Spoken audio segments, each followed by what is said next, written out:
आलीदेखि थालीसम्म, गोठदेखि ओठसम्म आवाजविहीनहरूको आवाज, यो हो कृषि टेलिभिजन। हामी छौँ 24 घण्टा तपाईँहरूको साथमा। नमस्कार, म लालकुमार मोक्तान।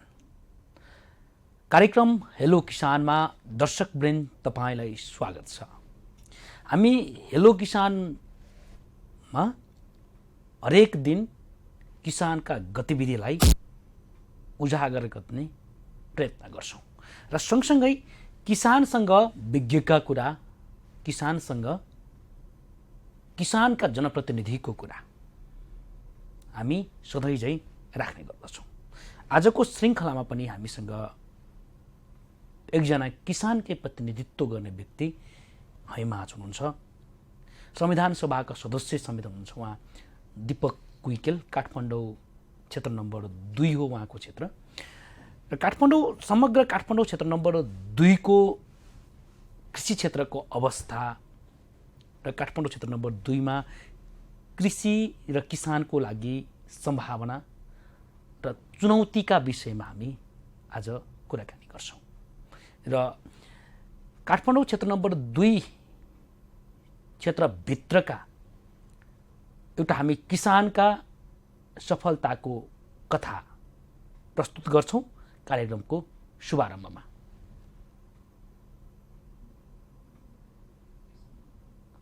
र सँगसँगै हामी राजधानी काठमाडौँमा कतिको सम्भावना छ कृषि र किसानका लागि, यो भूमि कतिको उर्वर छ, हामी यो विषयमा तपाईहरुमाझ हामी प्रकाश पार्दैछौँ। र आजको श्रृङ्खलामा हामी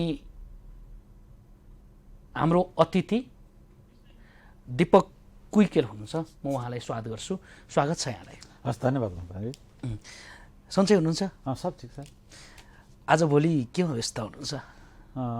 हामी राजनीति सामाजिक कर्मीहरू यो काम भन्ने नै हुँदैन। बिहान उठेदेखि विभिन्न समस्याहरू, जुन समाजमा रहेका समस्याहरू हुन्छन्, जे समस्याहरू आउँछन् ती समस्याहरूसँग जुझ्दै हिँड्नुपर्ने हुन्छ। त्यसले गर्दाखेरि यो दिन यो काम गर्ने अथवा यो दिन यो काम गर्ने भन्ने रुटिन हाम्रो हुँदैन।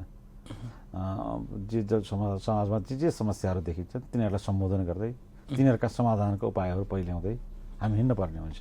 तर तिनै कामहरूमा म व्यस्त छु। बढेपछि अब तपाईको क्षेत्र किसानको लागि अत्यन्त उर्वर भूमि, त्यस क्षेत्रका जनताको प्रतिनिधित्व गर्ने एक पात्र तपाईँ हुनुहुन्छ।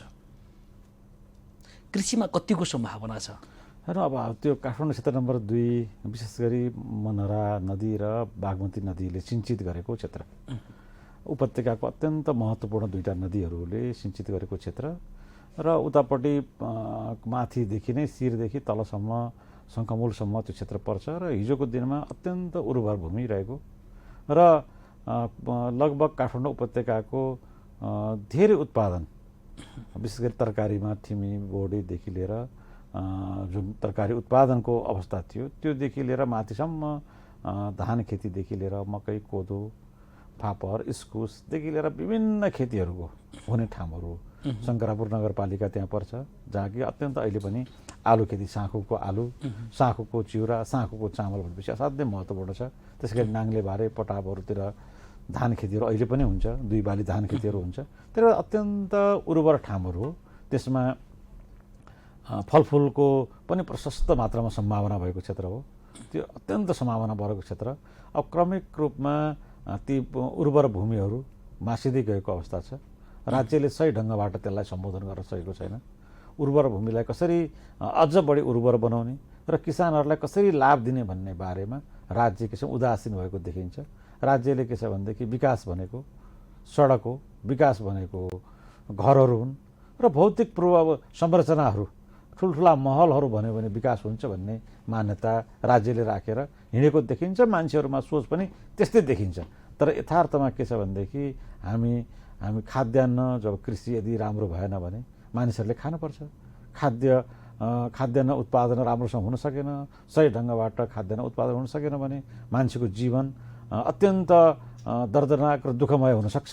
त्यसले गर्दाखेरि मानिसहरूलाई खान बस्नका लागि हिजोको दिनमा काठमाडौँ उपत्यका अत्यन्त उर्वर भूमि भएर यहाँको मान्छेहरू यहाँ कृषिकै लागि कृषिको प्रचुर मात्रामा उत्पादन हुने र त्यही उत्पादनलाई बाहिरतिर हिजोको दिनमा तिब्बतसम्म व्यापार गर्ने व्यापार हुन सक्ने क्षेत्रको रूपमा काठमाडौँ उपत्यकालाई लिइन्थ्यो। त्यसको महत्त्वपूर्ण भाग हाम्रो क्षेत्रमा पर्छ।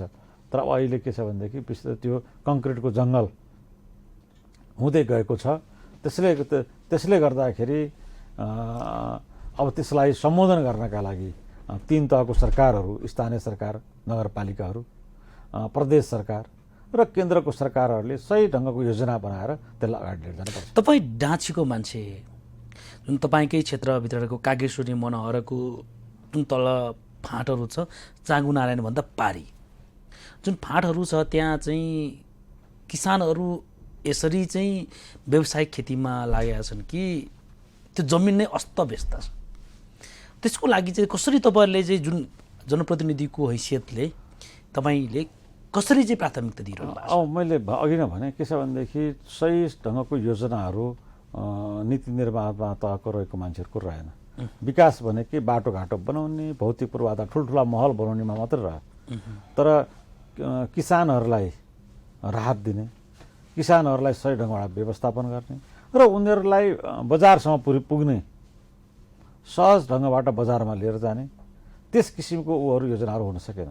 त्यसले गर्दा मैले बारम्बार हरेक ठाउँबाट मैले आवाज उठाइरहेको छु र अब जहाँ जहाँ म आफू निर्णायक तहमा पुगेको छु त्यो ठाउँमा मैले के छ भनेदेखि किसानहरूका को समस्याहरूलाई सम्बोधन गर्दै ती उर्वर भूमिहरूलाई सही ढङ्गबाट बढी से बढी उत्पादनमुखी बनाउनुपर्छ भन्ने मान्यता मैले राखेको छु र त्यस ढङ्गबाट अगाडि बढ्नुपर्छ भन्ने आवाजहरू मैले अगाडि बढाएको छु। जस्तो अहिले 3 तहको स्थानीय तह छ, तपाईँकोमा पनि ती स्थानीय तहहरू सक्रिय नै छन्।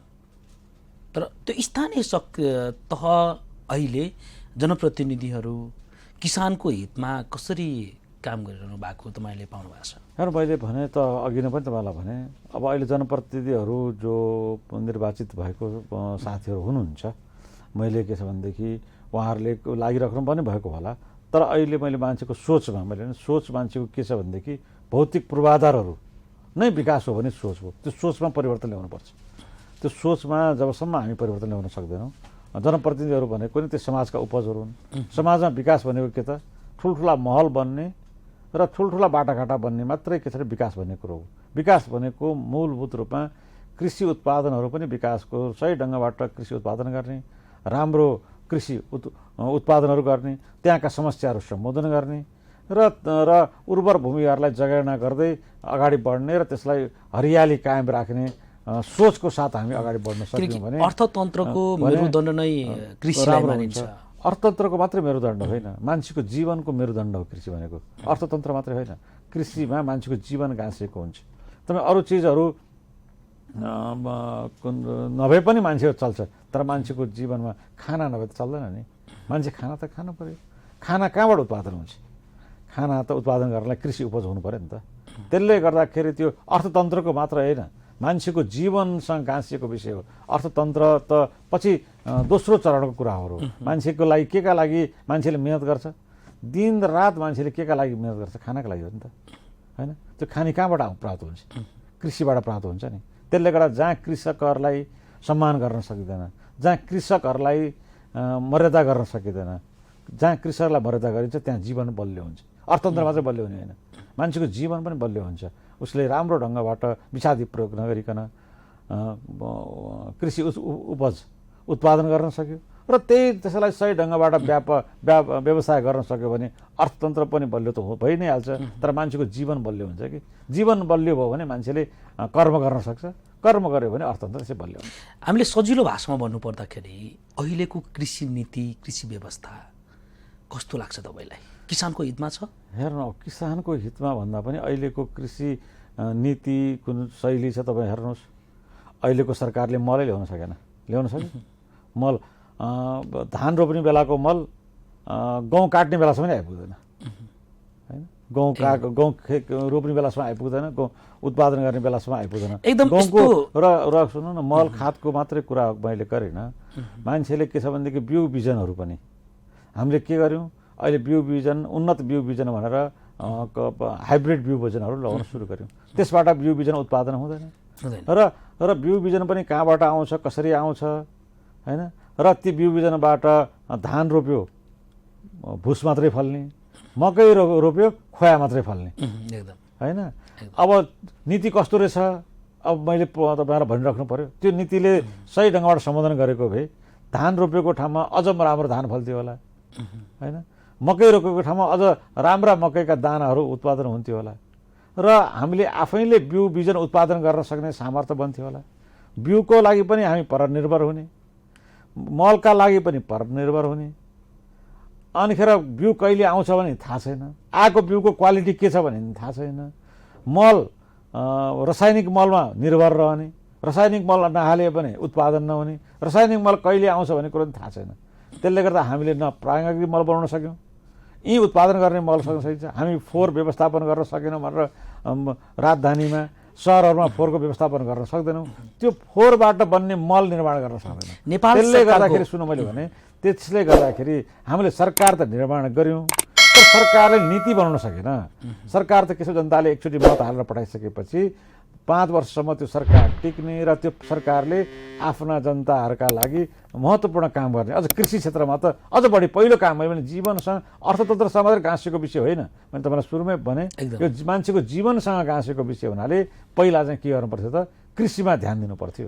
कृषिमा ध्यान दिएको भए कृषकहरूलाई सम्मानित जीवनयापन गर्नु। अहिले हेर्नुहोस् किसान भनेपछि के देखिन्छ, ख्याउटे अनुहार भएको यो किसान रहेछ भन्ने देखिन्छ होइन। यदि उसले उसमा राम्रो भइदिएको भए उसको अनुहार पनि हरिलो भरिलो देखिन्थ्यो होला नि त। यसै सन्दर्भमा जोड्दाखेरि जस्तो अनुदानको विषयमा कुरा गर्दाखेरि तपाईँको एउटा किसान चाहिँ ब्याङ्कमा लोन या सहकारीमा लोन लिन गयो भने त्यो थोत्रो कपडा उसले जसरी चाहिँ आफू काम गरेर बारीमै काम गरेर पसिनाले भिजेको चाहिँ कपडा लाएर ऊ ब्याङ्क जान्छ, उसलाई त्यो ब्याङ्कका कर्मचारीसँग पत्याउँदैनन्। तर कुनै पनि एउटा चाहिँ कृषि कर्म गर्छु भनेर एउटा गाडीवाला मान्छे ब्याङ्कमा गयो भने उहाँलाई चाहिँ स्वागत छ, तपाईँलाई के खानुहुन्छ, के पिलाउनुहुन्छ भनेर स्वागत गर्ने चलन छ। तपाईँलाई चाहिँ के लाग्छ? त्यही त मैले अघि भने कृषकहरूलाई अपमानित गरिएको छ, कृषकको रूपमा धन्दा गर्नेहरूलाई सम्मानित गरिएको छ होइन। कृषिको नाममा धन्दा गर्नेहरू सधैँ मोटाएको देखिन्छ, जो किसानहरू छन् ती चाहिँ ख्याउटे देखिन्छन् होइन। तपाईँ हेर्न सक्नुहुन्छ, गएर फोटो लिनुहोस्, हरेक ठाउँमा जो मान्छे किसानमा काम गरिरहेको हुन्छ बिचरा त्यसको अनुहार ख्याउटे अनुहार देखिन्छ, उसको निधारमा धेरै मुजाहरू परेको देखिन्छ, उसमा अनुहार सधैँ मलिन देखिन्छ एकदम होइन।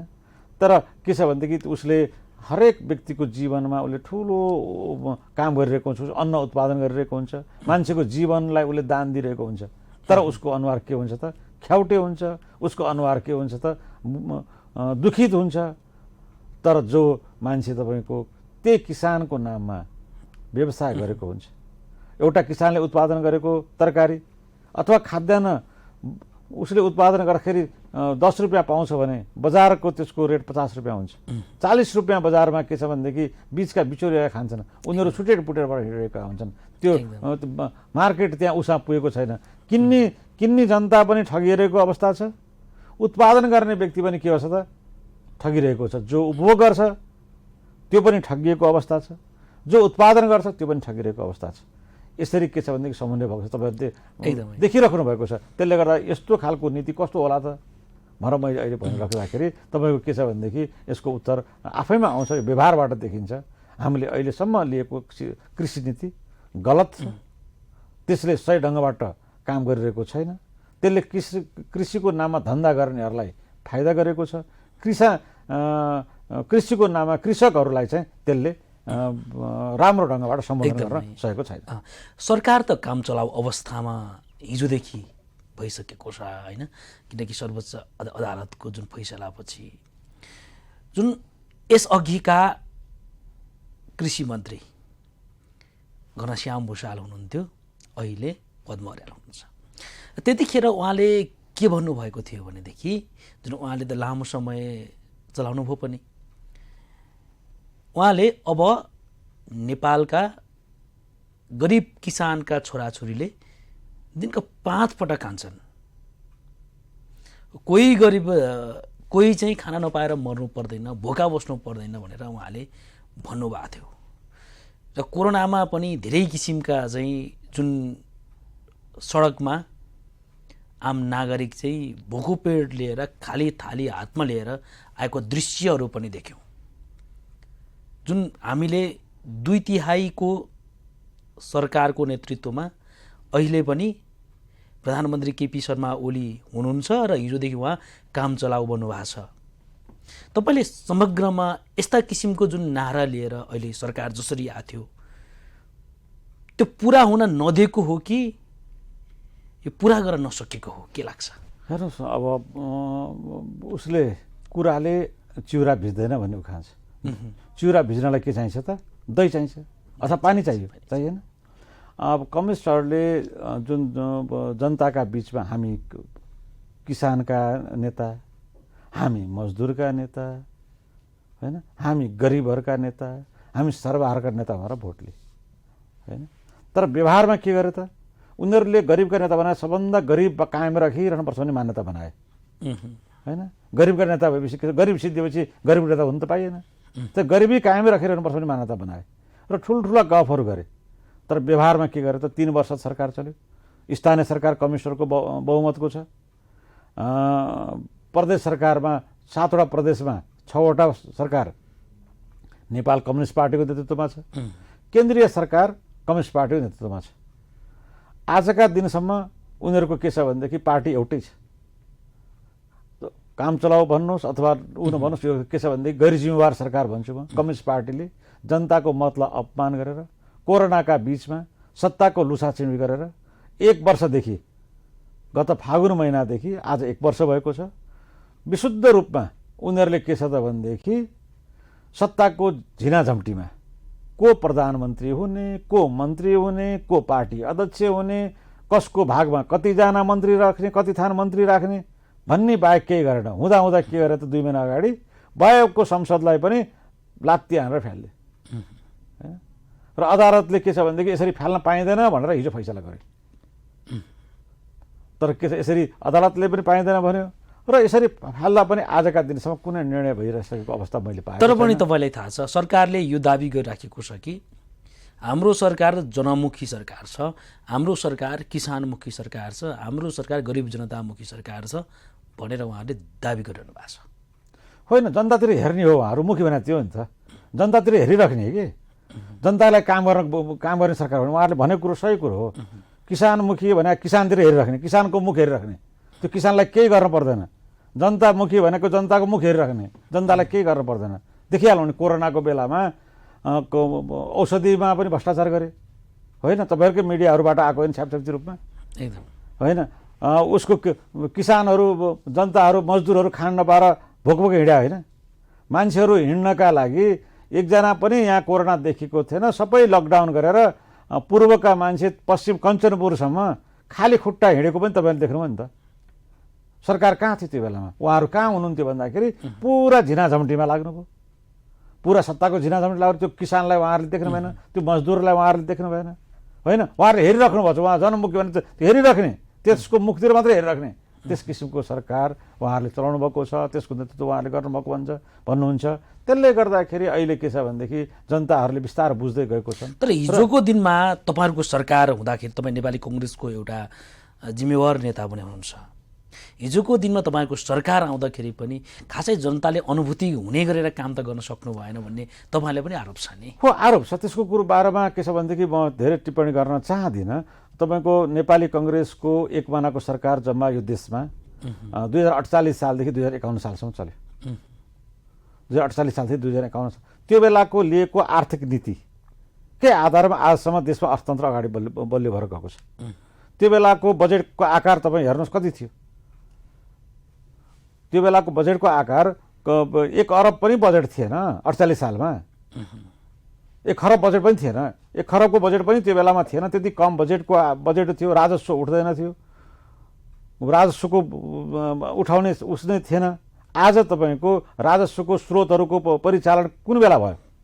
मान्छेले समय आएपछि भइहाल्छ भनेर कहाँ समय कसले ल्यायो? त्यो बेलामा 48 सालदेखि 51 सालसम्मको आर्थिक नीतिका आधारमा देशमा अर्थतन्त्र बलियो भयो। देशमा दूरसञ्चारको काय पलट भयो, शिक्षा स्वास्थ्यमा नयाँ किसिमका उहरू सिर्जना भए र तत्कालीन बेलामा के छ भनेदेखि कृषिको क्रान्ति गर्नुपर्छ भनेर त तत्कालीन कृषि मन्त्री शैलजा आचार्यले अगाडि बढ्नुभएको कुरा आज पनि स्मरण गर्न सकिन्छ।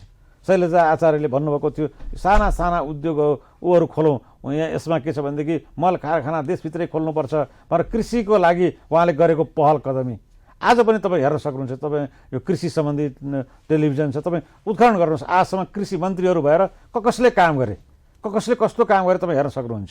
त्यसले गर्दा शैलजा आचार्य जो नेपाली कङ्ग्रेसको अग्रणी नेत्री हुनुहुन्थ्यो, उहाँ कृषि मन्त्री हुँदाखेरि भएको कामहरू हेर्नुहोस्, कृषि मन्त्री रामचन्द्र पौडेल हुनुहुन्थ्यो त्यो बेला भएको कामहरू तपाईँहरू हेर्नुहोस्। त्यसले गर्दाखेरि त्यो बेला के कामहरू भयो भन्ने बारेमा उत्खनन गर्नु। त्यसले गर्दाखेरि काम भएन भन्ने त्यो काङ्ग्रेसले यत्रो वर्ष शासन चलायो, भएन, कति वर्ष चलायो त काङ्ग्रेसले? त्यो 3 वर्ष चलायो, पछिल्लो चोटि 2 वर्ष एकमना सरकार चलायो। त्यति होइन काङ्ग्रेसले चलाएको सरकार। अहिलेपछि त जोइन्ट गभर्मेन्ट छ र उहाँहरू पनि कम्युनिस्ट पार्टी पनि सरकारमा छ र उहाँहरूले त के छ भनेदेखि सधैँ यही काङ्ग्रेसले गरेन भनेर आवाज उठाउने र आफू केही पनि काम नगर्ने र काम गर्न नदिने। तपाईँको सरकार बनेको 29 दिनको दिनदेखि टायरहरू बालेर रेलिङहरू फोडेर हिँडे होइन, काम गर्न कहाँ। तर पनि काङ्ग्रेसले के छ भनेदेखि त्यो बेलामा अर्थतन्त्रको एउटा जग राखेको थियो, त्यही जगको आधारमा आजसम्म अगाडि बढेको छ। र त्यसले गर्दाखेरि कृषिकामा पनि मैले अघि नै भने शैलजा आचार्यको पालाको काङ्ग्रेसले अहिले दावा साथ म भन्न सक्छु। त्यो बेला तपाईँ हेर्नुहोस् काङ्ग्रेसको कृषि मन्त्री हुँदाखेरि ल्याएको कृषि नीति र कम्युनिस्टका मन्त्रीहरू ल्याएको बारेमा कम्पेयर गरेर हेरौँ। म चुनौतीका साथ भन्छु त्यो बेलामा किसानका बारेमा कसले काम गर्थ्यो, अब त हेर्न पाइयो नि। हिजोसम्म काङ्ग्रेसले गरेको थियो भने हेरौँ। तर आज हामी के छ भनेदेखि कसरी साथ दावा दिन सक्छु, कसरी दाबी गरिराखेको छ भने हिजो तपाईँहरूको सरकारको पालामा झोले किसान बढी हुन्थ्यो अरे, यानि कि झोलामा डकुमेन्ट बनाउने अनि सरकारबाट अनुदान लिने झ्वाम पार्ने नेताका आसेपासेले मात्र जुन कृषिको अनुदान पाउँथ्यो। आज उनीहरूले यो दाबी गरिराखेको छ कि आज त्यो सबै प्रवृत्ति अन्त्य भयो भनिरहेछ। यसमा छानबिन गरौँ न, छानबिन गरौँ नेपाली कङ्ग्रेसको पिरियडमा अनुदान कसले प्राप्त गरे र कम्युनिस्ट पार्टीको पालामा कसले प्राप्त गरे। कम्युनिस्टका कार्यकर्ताहरू जो मन्त्रीका नजिक हुन्छन्, जो नेताका नजिक हुन्छन्, तिनीहरूले कृषिका अनुदान लिएर कहाँ के काम गरेका छन्। म त खुला रूपमा चुनौती दिन चाहन्छु। मैले अघि तपाईँलाई भने नेपाली कङ्ग्रेसका मन्त्रीहरू भएर कृषि मन्त्री भएर कृषिका लागि के काम गरे एउटा डालोमा राख्नुहोस्, अनुसन्धान गर्नुहोस्, फ्रीली तपाईँको कृषि कार्यक्रममा अनुसन्धान गर्नुहोस् न। म त साथ दिन तयार छु, आउनुहोस् मेरो क्षेत्रमा पनि होइन। म अत्यन्त स्वागत गर्न चाहन्छु। नेपाली कङ्ग्रेसका मन्त्रीहरूले के कृषिका कार्यक्रम ल्याए, त्यसको लागु के भयो, कार्यान्वयन कहाँ भयो, त्यसका अप्ठ्याराहरू कसरी ल्याए, कहाँ गएर अड्कियो, किन हुन सकेन, भएको काम कति भयो त्यो पनि हेरौँ। कम्युनिस्टको पालाका मन्त्रीहरू को भए, कस्तो नीति ल्याए, कहाँ लागु गरे, के गरे त्यो पनि हेरौँ। मल कसको पाला आयो, कसको पाला आएन, कसको पालामा बिउ बिजन सही ढङ्गबाट आयो, कसको पालामा आएन, कसको पालामा अनुदान सही ढङ्गबाट वितरण भयो, कसको पालामा भएन। त्यो वितरण भएको अनुदान पनि कस्ता मान्छेले पाए, किसानले पाए कि किसानको नाममा काम गर्ने मान्छेले पाए कि किसानको नाममा माफिया गर्नेले पाए कि। जस्तो छ त्यस्तै निष्पक्ष छानबिनमा तपाईँको मिडिया कृषि सम्बन्धी रहेछ, गर्नुहोस्। त्यसका लागि हामी के छ भनेदेखि यसरी भनेको भरमा होइन कि म तपाईँहरू मिडियाकर्मी साथीहरूलाई आग्रह गर्न चाहन्छु, यसरी थियो रे भने होइन, तपाईँहरूले तथ्यका आधारमा भन्नुहोस्। म एक बुदाको बारेमा, अहिले समय छोटो होला, एक बुदाको बारेमा म बहस गरेर तयार छु। वैदेशिक लगानीको विषयमा धेरै चर्चा भइरहेको छ, त्यो भित्र्याउनु सही कि बेठिक? अब वैदेशिक लगानीको कृषिमा विदेशी लगानी लिनु हुन्छ हुँदैन भन्ने बारेमा बहस हिजोदेखि चलिरहेको हो। खाद्य सुरक्षाका लागि साउदी फन्डदेखि लिएर विभिन्न फन्डहरूको बारेमा हिजोदेखिको कुराहरू चर्चाहरू चलिरहेको छ। अहिले जो देशहरू आफूलाई समृद्ध देशहरू भन्छन् उनीहरूले खाद्य सुरक्षा, खाद्य मैले अघि नै भने मान्छेको जीवन अरू चिजबाट चल्छ, तर खाद्यान्न बिना त मान्छेको जीवन चल्दैन, पानी बिना मान्छेको जीवन चल्दैन, खाद्यान्न बिना मान्छेको जीवन चल्दैन। त्यसले गर्दाखेरि खाद्य सुरक्षा, त्यो त्यसमाथि पनि अर्ग्यानिक खेतीका लागि जो साँच्चीकै हाइजेनिक खाद्यान्न उत्पादन हुन सक्छ त्यस किसिमको उत्पादन गर्नका लागि धेरै देशहरू, नेपाल एउटा उर्वर भूमि हो भनेर लागिरहेका छन्। त्यसलाई के छ भनेदेखि अन्धधुन्ध रूपमा होइन, जसले के छ भनेदेखि जसले दियो एउटा के छ भनेदेखि बाटोमा कचरा थापेको मान्छेलाई जसले डबल हाल्दै पनि ठिक छ, ढ्याक हाल्दै पनि ठिक छ भनेर होइन कि सही ढङ्गबाट दान लिने गरी होइन, एउटा नीति नियम पोलिसी बनाएर नेपालमा कृषिका लागि क्रान्ति गर्ने ढङ्गबाट नेपाल एउटा आफूमा पहिला आत्मनिर्भर छ, कृषिमा खाद्यान्नमा आत्मनिर्भर बनाउने र आत्मनिर्भर हुँदाहुँदै हामी विदेशमा सप्लाई गर्ने ढङ्गबाट, विदेशमा निर्यात गर्ने ढङ्गबाट हामी के छ भनेदेखि एउटा नीति बनाएर विदेशी लगानी ल्याउनका लागि चाहिँ हुन्छ भन्ने मान्यता म राख्छु। हामी छोटो व्यापारिक विश्राम लिन्छौँ, विश्रामपछि पुनः आउने नै छौँ।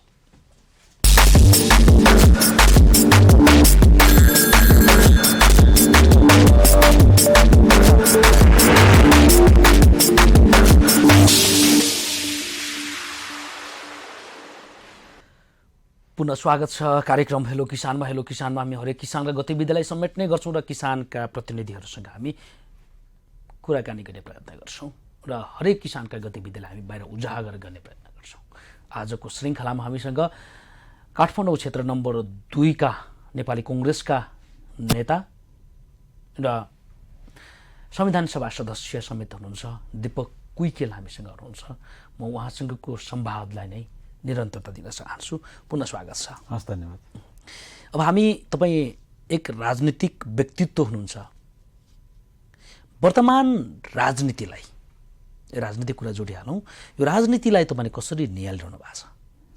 हेर्नु, नेपाली जनताले लामो बलिदानबाट संविधान बनाए, आफ्नै हातबाट आफ्ना जनप्रतिनिधिबाट संविधान निर्माण गरे र नेपाली जनतालाई अब लागेको थियो राजनीतिक मुद्दाहरू अन्त भयो र अब समृद्धिको यात्रा सुरु हुन्छ र आर्थिक क्रान्तिका माध्यमबाट देशमा उन्नति प्रगति हुन्छ भन्ने जनतालाई लागेको थियो र नेपाली कङ्ग्रेसले लामो शासन गर्यो भनेर कम्युनिस्टहरूले धुवाँधार प्रचार गरे। यद्यपि त्यो शासन नेपाली कङ्ग्रेसले मात्रै गरेको थिएन, तर नेपाली कङ्ग्रेसले सबैलाई बुझाउन सकेन।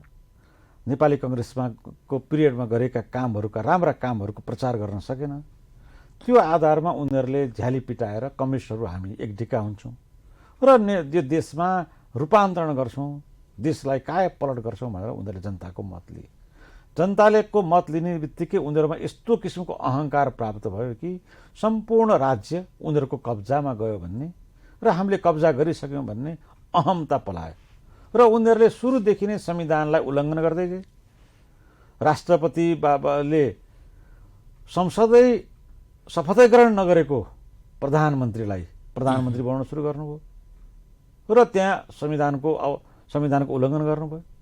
तत्कालीन प्रधानमन्त्रीले मनोनित गरेका सबै निर्वाचन तत्कालीन प्रधानमन्त्री शेरबहादुर देउपाको पालामा चुनाव भयो, प्रदेशको र केन्द्रको स्थानीय तहको चुनाव पनि, बाँकी रहेको चुनाव पनि भयो र राष्ट्रिय सभाका 3 पदहरू पनि, 3 सांसदका पद पनि तत्कालीन प्रधानमन्त्रीले नियुक्ति गरेका सांसदहरूलाई बनाउनु पर्थ्यो।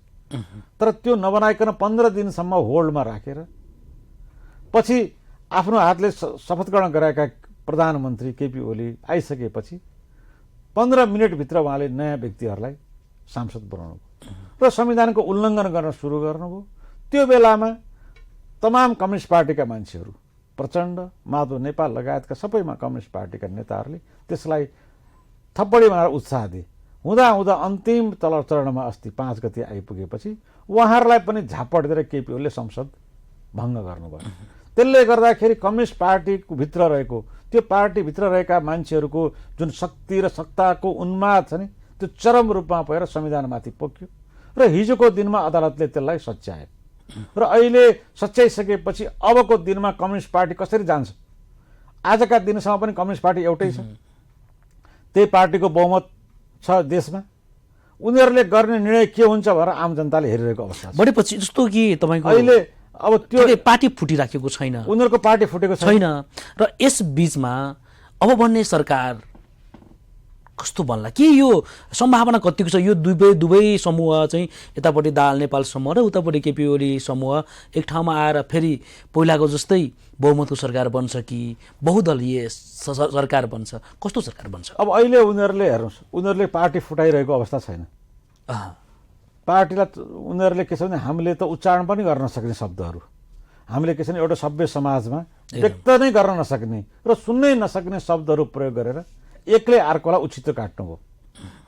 टेलिभिजनका माध्यमबाट, आम सभाका माध्यमबाट, लिखित रूपमा प्रचण्डले केपी ओलीलाई, केपी ओलीले प्रचण्डलाई, प्रचण्डका कार्यकर्ताहरूले केपी ओलीका कार्यकर्ताहरूलाई, केपी ओलीका कार्यकर्ताले प्रचण्ड कार्यकर्तालाई उछितो काट्नु हो। हेलो। र आज उछितो काटिसकेपछि हिजो संसद पुनर्स्थापना भएको छ र आजका दिनमा पनि उहाँकै पार्टीका संसदहरूको सङ्ख्या प्रतिनिधिसम्म बढी छ। तपाईसँग जनगुनासो राख्नको लागि एकजना हाम्रो दर्शक टेलिफोन सम्पर्कमा आउनु भएको छ, म उहाँलाई स्वागत गर्छु। Hello hello. नमस्कार। हजुर नमस्कार। कहाँदेखि को बोल्नुभयो? म नवराज घोर्चाइने। नवराजी कहाँदेखि? नम्बु 10। नवराजी हजुरको गुनासो के छ राख्नुहोस्। मेरो गुनासो खासै के चाहिँ छैन। मेरो अहिले सभासदज्यू बलिरहनु भएको रहेछ होइन? हजुर हजुर हजुर हजुर नेपाली काङ्ग्रेसको भने होइन? हजुर हजुर हजुर। म एउटा निवेदन के भन्न चाहन्छु भने मेरो बुदा 3टा छ होइन? हजुर। अब तपाईँको यो सभासदज्यूहरूले कृषिलाई अनुदान जुन अब ठुला किसानहरूलाई मात्रै तपाईँको अनुदान पाउने हो कि सानो किसानहरूले नै पाउने हो? अब ठुला किसानहरूले चाहिँ तपाईँको अब पैसा टन्न कमाएर तपाईँको चाहिँ अब एउटा कालो धनलाई चाहिँ सेतो बनाइरहेको हुन्छ। तपाईँलाई फर्म दर्ता गरेर उसले अनुदान पाइरहेको हुन्छ। जब सानो किसानले चाहिँ तपाईँको दुःख मरिगयो, उसको ज्यान पसिना रगत पसिना तपाईँको चाहिँ अब उसको पुर्खौँदेखि गरिरहेको हुन्छ, त्यसले अनुदान पाएको हुँदैन। अनि एउटा बुदा यो। अर्को बुदा चाहिँ जति यो किसानले लगाएको चाहिँ जुन कृषिजन्य वस्तुहरू छ, जडीबुटीहरू छ, जुन यस्ताहरू कुराहरू चाहिँ किन बिक्री वितरणको लागि यथावत यसको रेटहरू सही ढङ्गमा रहँदैन? यो तलमाथि भइरहन्छ। बाहिरबाट निर्यात भएपछि नेपालको ठप्प हुन्छ, त्यो अर्को बुदा। अनि यो जुन यो हाम्रो अरू बजार व्यवस्थाहरू बिचौली किन हुन्छन्? बिचौली हामीले लगाएको चिजहरू डाइरेक्ट हामीले बेच्न नपाउने र अब बिचौलीलाई दिएपछि मात्रै व्यापारीले बिचौलीबाट लिन पाउने र यो बिचौली मटाउने मात्रै काम भइरहेछ। यो मेरो अल नेपाल 75 जिल्लाको चाहिँ संसदहरूलाई चाहिँ मेरो यो एउटा चाहिँ किनभने अनुभूति छ के। नवराजी हस्, जिज्ञासाको लागि तपाईँलाई धेरै धेरै धन्यवाद। Thank you. अनि यो सरसर्ती हजुरले यो विषयमा चाहिँ हाम्रो यो सभासदज्यूहरूले यो छानबिन गरेर यो कृषिलाई चाहिँ समावेश गरेर कृषि गर्ने यो जनताहरूलाई चाहिँ एउटा उत्साह, एउटा हौसला, एउटा चाहिँ राम्रो किसिमको वातावरण बनायो भने कृषि गर्नलाई कुनै ठुलो कुरो छैन, सजिलै ढङ्गले गर्न सकिन्छ। र नवराजी हस् निगरानी गर्नु पर्यो। नवराजीको जिज्ञासा रह्यो अनुदानमा किन चाहिँ पक्षपाती र किसानले उत्पादन गरेको कृषि उपजको समर्थन मूल्य किन तोकेन र बिचौलिया यो क्षेत्रमा बढी हावी छ? यो 3टा प्रश्न गर्नुभयो उहाँले। धन्यवाद नवराजजी। मैले अघि नै राम्रो प्रश्न तपाईँले राख्नुभयो। मैले अघि नै यसको बारेमा विस्तृत रूपमा राखिसकेँ, त्यही पनि अहिले संक्षेपमा भन्न चाहन्छु। तपाईँले भन्नुभएको कुरा अत्यन्त जायज कुराहरू छन् र यो हामीले जो किसान काम गर्छ, जो आफै काम गर्छ, उसैलाई अनुदान दिने, उसको अनुदान दिएर उसले जुन बिक्री गर्न सुरु गर्छ, उसलाई उसको बिक्रीका आधारमा हामीले त्यहीँ गएर अन द स्पोट, स्थानीय तहको सरकार त्यसै बनाएका होइनौँ, त्यो सरकारले अन द स्पोट त्यो सामानहरू खरिद गरेर त्यसलाई के छ भनेदेखि खरिद गरेर त्यसको बजार ती स्थानीय तहमा जान सक्ने इन्भाइरोमेन्ट बनाउनुपर्छ, वातावरण बनाउनुपर्छ। त्यो गर्नुपर्छ भन्ने मान्यता हामीले हिजोदेखि राख्दै आएका छौँ र भोलि पनि त्यो मान्यता राख्छौँ र त्यो नभएसम्म किसानको मुहार राम्रो हुन सक्दैन। र बिचौलियालाई अनुदान दिने चिजहरू जुन छ त्यसलाई बन्द गर्नुपर्छ र सही किसानलाई मात्रै अनुदान दिनुपर्छ। कोही दर्शक फेरि हाम्रो सम्पर्कमा आउनु भएको छ, उहाँलाई स्वागत गर्छु। नमस्कार। हजुर नमस्कार। कहाँदेखि को बोल्नुभयो? म भौतपुरबाट भोजराज नेउपाने। भूपराज नेउपाने भन्नुभयो? हजुर भोजराज। हजुर भोजराजी यहाँको जिज्ञासा के छ राख्न सक्नुहुनेछ। नमस्कार नमस्कार नेपालीजी, नमस्कार। यस्तो मैले 10 वर्षलाई करारनामा गरेर भाडामा जग्गा लिएको सर। हजुर र हामीलाई चाहिँ यहाँ किन हुनु होला भने मलाई अर्थको सबै थोक मैले गरिरहेको छु। थपाई सिँचाइसम्म गरेर यहाँ गरी अलिकति पानीको सिँचाइको कमी छ। त्यस विषयमा हामीले खानेपानी पाउने कि नपाउने, यो 3 चोटि 4 चोटि नुहाउनु पर्ने, खेता हिलोमा जानुपर्ने, अब यो धेरै अलिकति उ गर्दाखेरि हामी बाहिरको भाडा लिएर काम गर्ने मान्छेलाई 5 वर्ष अहिले बितिसक्यो। पानीको पार पनि अब पानीमा नि मुहानमा पानी भएको, हामीहरूले किसानीले चाहिँ अब घर ढलान चाहिन्छ अरे, हामीले अब यो माग जाँदाखेरि सिफारिस पनि ओडाले दिएको छ, नदिएको होइन सर। र हामीले यस्तो दुःख हामीले कहाँ गएर गर्ने र हामीले पाउने नपाउने, हामीले काम गर भन्छ राज्यले, र अनि काम गर्दाखेरि लगानी गरेर ब्याङ्कबाट धितो राखेर जम्मै गर्दाखेरि यस्तो यस्तो काम गर्दाखेरि हामीलाई धेरै गाह्रो परिरहेको छ। खानेपानीको हामीलाई जारको पानी किनेर खानुपर्ने, र यस्तो नेपालमा यस्तो मुहानको छेउमा छौँ हामी, र हामीले कहाँ जानुपर्ने, यो कसो गर्नुपर्ने। भोजाजी यसको लागि तपाईँले पक्कै पनि त्यहाँ स्थानीय तहका जनप्रतिनिधिहरूसँग प्रत्यक्ष सम्पर्कमा जानुभयो भने यो समस्या समाधानको लागि एकदमै राम्रो हुन्छ। तपाईँसँग वडाध्यक्ष हुनुहुन्छ, नगरपालिकाका जुन नगर प्रमुख हुनुहुन्छ होइन, उहाँहरूसँग समन्वय गर्नुभयो भनेदेखि तपाईँको समस्या साँच्चै समाधान हुन्छ। भएन सर, भएन। मैले धेरै धाइसकेँ, मैले 5 चोटि एकदमै। तपाईँले एकचोटि पहल गर्नुहोस्, त्यसपछि भएन भने हामीसँग फेरि सम्पर्कमा आउनुहोला, हामी त्यो विषयमा हामी पनि तपाईँसँग समन्वय गराउँछौँ है त। हस्, धन्यवाद। भोजाजीको आफ्नो समस्या हुनुहुन्थ्यो होइन, स्थानीय तहले त्यो समस्याहरू सम्बोधन गर्नुपर्छ। एकदमै। हामी अघिको कुराकानीले हामी जोड्छौँ। अब सरकार बन्दाखेरि अब त लगभग यो देखिन्छ कि बहुदलीय सरकार बन्छ। त्यो सरकार चुनावी सरकार जस्तो कि त्यो सरकार अब चुनावमा लक्षित हुनुपर्छ, किनकि अब यो त कच्चा सरकार हुन्छ, पहिलाको जस्तै 9 महिना 10 महिना त्यसमा चेन फेरबदल भइरहन्छ। 2 वर्षको पिरियडमा अझै पनि 2 वर्ष बाँकी छ, 2 वर्षको पिरियडमा फेरि पनि 2टा सरकार बन्न सक्छ होइन। यो किनकि आलो पालो पहिलाको जस्तै हुनसक्छ कि नेपाली कङ्ग्रेसको अर्कै दृष्टिकोण छ? होइन मोक्तानजी, आलो पालो सरकार हुन सक्दैन। अहिले पनि के छ भनेदेखि कम्युनिस्ट पार्टीको हातमा उसको निर्णयमा निर्भर रहन्छ। जनताले 5 वर्षको लागि उनीहरूलाई म्यान्डेट दिएर पठाएका हुन् एकदम। र अहिले के छ भनेदेखि उनीहरूले जनमतको अपमान गरेर गरे। नैतिक रूपमा हो भने कम्युनिस्ट पार्टीले अहिले भोलिन्टियरली जतिसुकै सङ्ख्या भए पनि हामी सरकार बनाउँदैनौँ भनेर छोड्नुपर्छ कम्युनिस्ट पार्टीले। किनभनेदेखि उनीहरूको त्यो केपी ओलीलाई होस् अथवा माधव प्रचण्डलाई होस्, शासन गर्ने नैतिक आधार उहाँहरूको गुमिसकेको अवस्था छ। त्यसले गर्दा उहाँहरूले आफूले के छ भनेदेखि जतिसुकै सङ्ख्या भए पनि उहाँहरूलाई सरकार बनाउने नैतिक आधार छैन तपाईँको। तर मैले अघि नै भने नेपाली कङ्ग्रेस सरकार बनाउने क्लेम गरिरहेको अवस्था छैन।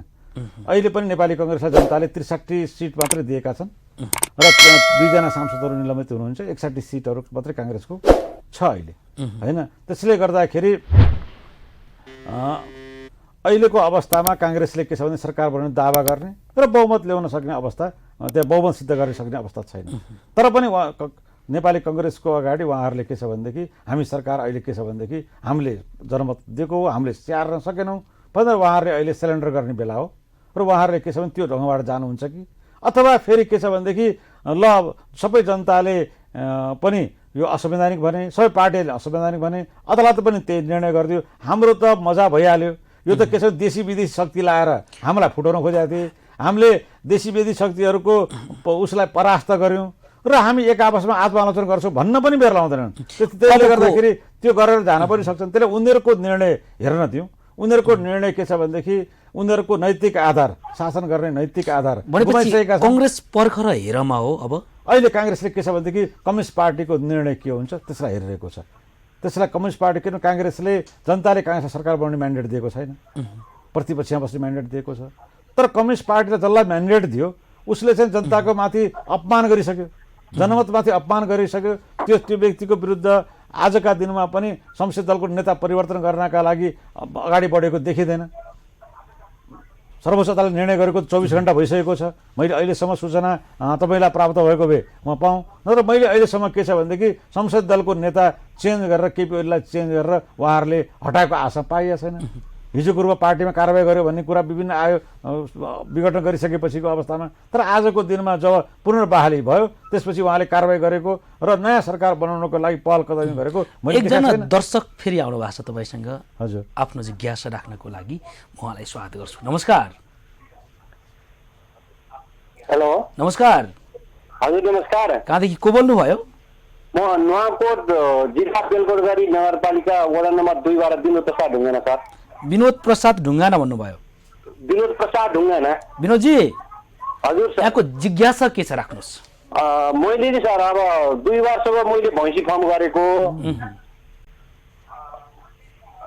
भन्नुहोस्। 2 वर्ष भैँसी फार्म गरेको, राज्यबाट पाउने सेवा सुविधा त्यो अनुदान भन्ने पाइन्थ्यो भन्थे, त्यो अनुदान अहिलेसम्म मैले पाएको पनि छैन। मैले 80-90 लिटर दुध बेच्छु सर। अब त्यो राजनीतिको आधारमा त्यो बानी हो कि अब कस्तो साँच्चीकै काम गर्ने वास्तविक किसानले पाउने हो, त्यो चाहिँ उहाँ सरले बताइदिनु हुन्छ है भन्ने अपेक्षा राखेँ सर मैले। हस्, जिज्ञासाको लागि यहाँलाई धन्यवाद छ। धन्यवाद। जस्तो अनुदान किसानले पाउनुपर्छ, अनुदान किसानले पाउनुपर्छ। यस्तो भयो कि साना किसानलाई अहिलेसम्म अनुदान कुन चराको नाम हो भन्ने थाहा नै छैन। होइन, त्यो चिज के हो भनेदेखि जनप्रतिनिधिहरूले किसानमा त्यो सूचनाहरू सम्प्रेषण गर्न सकेन, राज्यले सम्प्रेषण गर्न सकिरहेको छैन, र बिचौलियाहरूले जो बिचौलियाहरू छन् उनीहरूले के छ जसले सूचना प्राप्त गरिरहेका छन् उनीहरूले त्यसमा दुरुपयोग गरिरहेका छन्, र सही किसान विनोदजी जस्तो सही किसानहरूले त्यो प्राप्त गर्न सकिरहेको अवस्था छैन। त्यसलाई सहज ढङ्गबाट बनाउनुपर्छ र स्थानीय तहदेखि नै के छ भनेदेखि सही किसान हो कि होइन भन्ने कुराको स्थानीय तहले त्यसलाई आइडेन्टिफाई गरेर त्यसको मास्थिल्लो तहबाट अनुदानको व्यवस्था गर्नुपर्छ। जस्तो यस्तो छ कि तपाईँको किसानको नाममा गएको अनुदानहरू प्राय माथिबाट जान्छन्, त्यो चाहिँ बाँड्दै बाँड्दै बाँड्दै बाँड्दै किसानसम्म पुग्दाखेरि 1/4 पनि त्यो अनुदान पुग्दैन, जसले गर्दाखेरि नेपाली किसानहरूको समस्या विगतदेखि अहिलेसम्म विकराल अवस्थामा छ। यो किसिमको नीति, किसानको नीति कहिलेसम्म पारदर्शी हो? होइन, मैले भने अघि नै भने मैले 3 तहको सरकार हामीले संविधानमा निर्माण गऱ्यौँ, किन तल्लो तहको सरकारलाई पनि हामीले स्थानीय सरकार तहलाई पनि सरकार भन्यो भन्दाखेरि त्यो स्थानीय तहले आइडेन्टिफाई गर्न सक्छ, पत्ता लगाउन सक्छ को सही किसान हो, को केन्द्रमा बस्ने सरकारले सिंहदरबारबाट अथवा अहिले बागमती प्रदेश भनौँ हेटौँडाबाट त्यो पत्ता लाग्दैन। त्यो पत्ता कहाँ जुन बिदुरको हो भने बिदुर नगरपालिकाबाट पत्ता लाग्छ, कायेश्वरीको हो भने कायेश्वरी नगरपालिकाबाट पत्ता लाग्छ, शङ्करापुरको शङ्करापुर नगरपालिकाबाट त्यो ओडाले पत्ता लगाउन सक्छ। सही किसानलाई सही ढङ्गबाट अन द स्पोट स्थानीय तहले अनुदान दिनुपर्छ। जति पैसा हो केन्द्र सरकारले स्थानीय तहमा पठाइदिनुपर्छ र स्थानीय तहले जो किसान हो त्यही जसले काम गर्छ त्यसैलाई दिने व्यवस्था गर्नुपर्छ। अनि धेरै ठाउँमा घुम्दा नि घुम्दैन, सही किसानले थोपा 1 महिनामा चौथाइ पाउने स्थिति नै बन्दैन। 1 महिना आएको छ भने 1 महिना पाउँछ। त्यसले गर्दाखेरि सिधै रूपमा स्थानीय तहलाई नै त्यो अधिकार दिनुपर्छ। संविधानमा त्यही व्यवस्था छ, हामीले संविधान निर्माणका त्यही गरेका छौँ। त्यसले स्थानीय तहलाई मजबुत बनाउँदै तल्लो तहले नै अनुदान दिने व्यवस्था गर्नुपर्छ, माथिबाट अनुदान तल्लो तहमा स्थानीय तहमा पठाइनुपर्छ, त्यसपछि त्यसलाई सरकार बनाएको। हामी कार्यक्रमको लगभग अन्त्यतिर छौँ। यो अन्त्यमा थोरै राजनीतिक कुरा मैले जोडेँ। नेपाली कङ्ग्रेस के अब प्रधानमन्त्री सहित सरकारमा जाँदैछ भन्ने सुन्छु, के हो खास? मैले अघि नै तपाईँलाई भने नेपाल कम्युनिस्ट पार्टीहरूले जति सिट ल्याए पनि उहाँहरूले जनताका बिचमा माफ मागेर हामीले जनतामाथि अपमान गऱ्यौँ। अब सरकार बनाउने दायित्व प्रतिपक्षको भएर उहाँहरूले खुला रूपमा निर्णय गर्नुपर्छ। अनि नेपाली कङ्ग्रेसले सरकारको मात्रै होइन देशको सही निकास र संविधानको रक्षा, लोकतन्त्रको रक्षा र जनताको भावनाको कदर गरेर नेपाली कङ्ग्रेसले सही निकास निकाल्छ। यो चाहिँ तपाईँहरूको अगाडि म वचनबद्ध जाहेर गर्न चाहन्छु। बस आफ्नो कार्यव्यस्तताका बावजुद हामी माझ आइदिनु भयो, धन्यवाद। धन्यवाद। कार्यक्रम हेलो किसानको आजको श्रृङ्खलाबाट लालकुमार मोक्तान पनि आज्ञा चाहन्छु। नमस्कार।